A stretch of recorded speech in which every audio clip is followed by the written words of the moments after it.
All right, let's get into it. The US economy right now, it's sending some seriously mixed signals. I mean, on one hand, you've got these record-breaking celebrations, but on the other, there are some major red flags popping up. So, what's really going on? Let's try to make sense of it all. Okay, so check out this number, 46,000. That's the number that has Wall Street absolutely buzzing right now.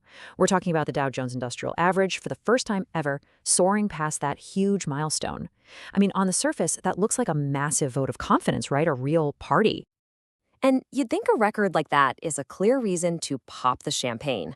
But is the stock market really telling us the whole story? Because when you start to scratch just a little bit below the surface, you find a picture that's, well, it's a lot more complicated and frankly, a little worrying. So let's dive into that. We've got this real tug of war happening.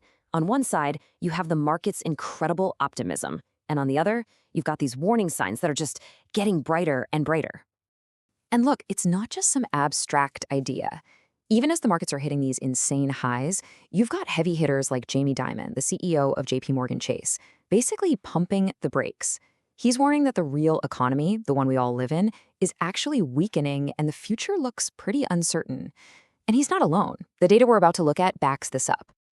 Okay, so that begs the question, right? If there are all these red flags, why is Wall Street acting like the party's just getting started?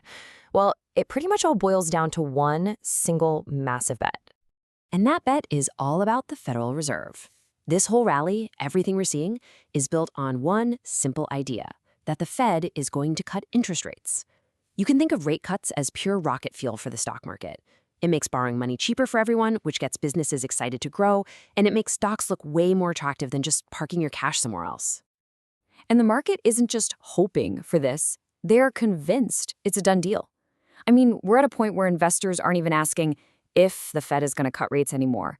The only question on the table is how many times they're going to do it. That one single expectation, that's the engine driving this whole thing.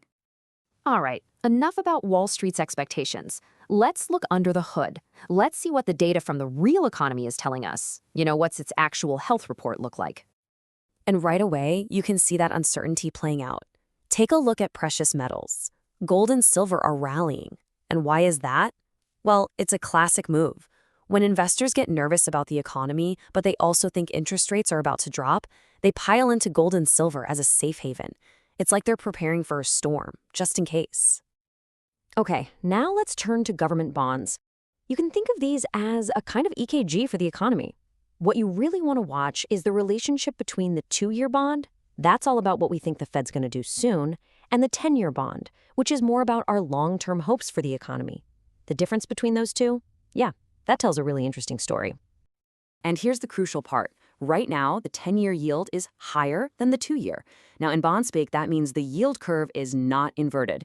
This is a huge deal because historically, when that flips, when short-term bonds pay more than long-term ones, it's been the most reliable recession alarm bell there is. So the fact that we're not seeing that right now, that's pretty much the entire foundation for this whole soft landing idea, the hope that the Fed can slow things down without crashing the whole plane.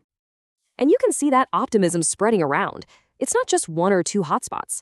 Tech, financials, communication services, they're all doing really well. And that makes sense, right? These are the sectors that really thrive when they think borrowing money is about to get a whole lot cheaper.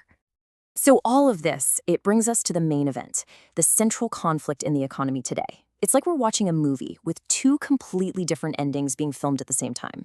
You've got the bull story versus the bear story. And here it is, side by side, the whole debate. On one side, you have the bulls, the optimists. They're pointing at the big, flashy numbers. Dow 46,000, great GDP growth, the Fed's coming to the rescue. But then you have the bears, and they're looking at what's happening on Main Street, not just Wall Street. They see a job market that's weaker than it looks, more people filing for unemployment, and inflation that just won't go away, the kind that you and I feel every time we go to the store. So, where do we go from here? Which one of these stories is the real one? Well, we're about to find out, because the next chapter is going to be written by the very next set of data that comes out. And I mean, literally, the next pieces of the puzzle are dropping today. We're getting fresh reports on labor costs, plus earnings data from ADP, which is a huge payroll processor. So this is a big one.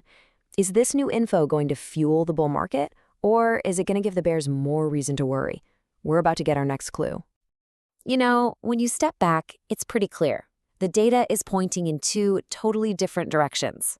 One path leads to that perfect soft landing everyone's hoping for. But the other, well, that's a much more turbulent descent. And the billion-dollar question for all of us is, which of those stories is about to become our reality?